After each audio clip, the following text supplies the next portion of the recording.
आज के लेक्चर में हम लोग यूनिट 5 का जो है ग्लेज एंड डेकोरेशन में, इसमें हम लोग कलरिंग इंग्रेडिएंट्स को पढ़ेंगे कि ग्लेज में किस किस मटेरियल को मिलाने से क्या क्या कलर आता है। हम लोग जानते हैं कि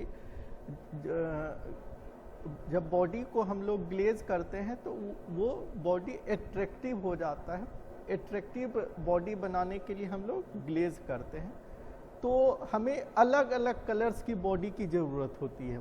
अलग अलग कलर्स की बॉडी की ज़रूरत होती है तो उस पर अलग अलग कंपोजिशंस के ग्लेज को डाला जाता है। अलग अलग ग्लेज के कंपोजिशन को तैयार किया जाता है।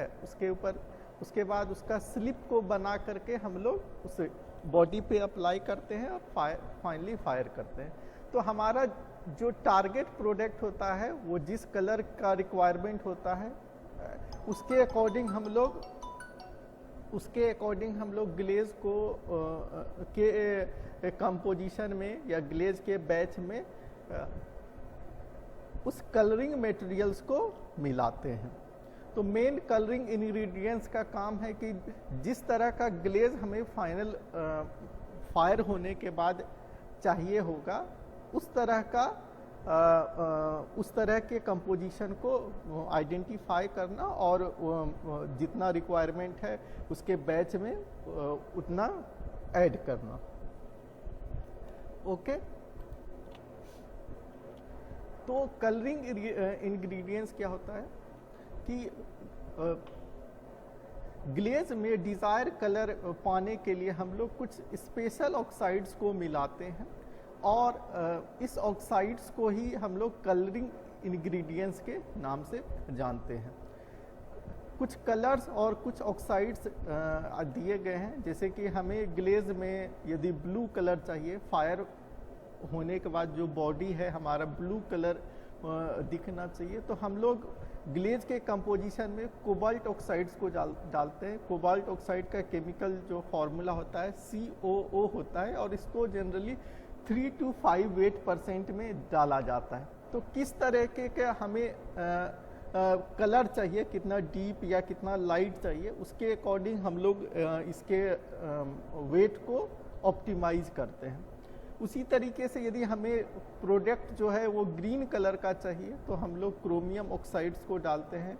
क्रोमियम ऑक्साइड्स का जो केमिकल फार्मूला होता है वो Cr2O3 होता है और इसको हम लोग जनरली 1 to 2% के रूप में डालते हैं। ब्राउन कलर का चाहिए हमें यदि प्रोडक्ट तो मैग्नीज ऑक्साइड्स का यूज़ किया जाता है और मैग्नीज ऑक्साइड MnO2 होता है और ये और भी ऑक्साइड्स के फॉर्मेट में पाए जाते हैं जो कि 1 to 2% के रूप में डाला जाता है। कई सारे जो ऑक्साइड्स होते हैं वो डायरेक्टली ऑक्साइड के फॉर्म में नेचर में नहीं पाए जाते हैं, तो वो कार्बोनेट्स के फॉर्म में भी पाया जाता है। तो कार्बोनेट्स का भी हम लोग यूज़ कर सकते हैं।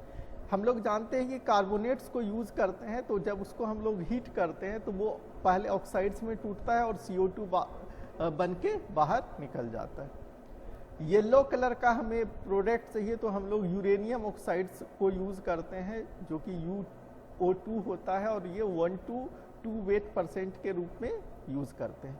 पिंक कलर चाहिए तो पिंक कलर के लिए हम लोग क्रोमियम ऑक्साइड और टीन ऑक्साइड्स के मिक्सचर को डालते हैं।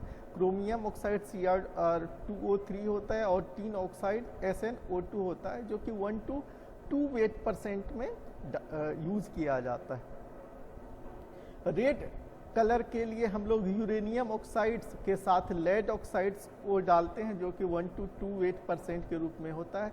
लेकिन इस ग्लेज में जो होना चाहिए, जिस ग्लेज में हम लोग यूरेनियम ऑक्साइड और लेड ऑक्साइड्स का यूज़ कर रहे हैं रेड कलर पाने के लिए, इसमें B2O3 की मात्रा नहीं होनी चाहिए। B2O3 कंपाउंड नहीं उपस्थित होना चाहिए, तभी ये यूरेनियम और लेड का मिक्सचर जो है रेड कलर देगा, अदरवाइज ये रेड कलर नहीं दे पाएगा। तो ये कुछ कलर्स थे, 6 कलर थे और उसके लिए हमें किस कंपाउंड का यूज़ करते हैं, किस ऑक्साइड्स का यूज़ करते हैं, उसके बारे में हम लोगों ने पढ़ा। अब क्या होता है कि हमें 6 कलर ही तो नहीं चाहिए होता है, हमें तो और भी कलर्स चाहिए होता है। तो हम लोग क्या करते हैं कि इसके मिक्सचर को यूज़ करके और सब कलर्स को बनाते हैं। हम लोग जानते हैं 3 ही प्राइमरी कलर होता है। 3 प्राइमरी कलर कौन कौन सा होता है मालूम है?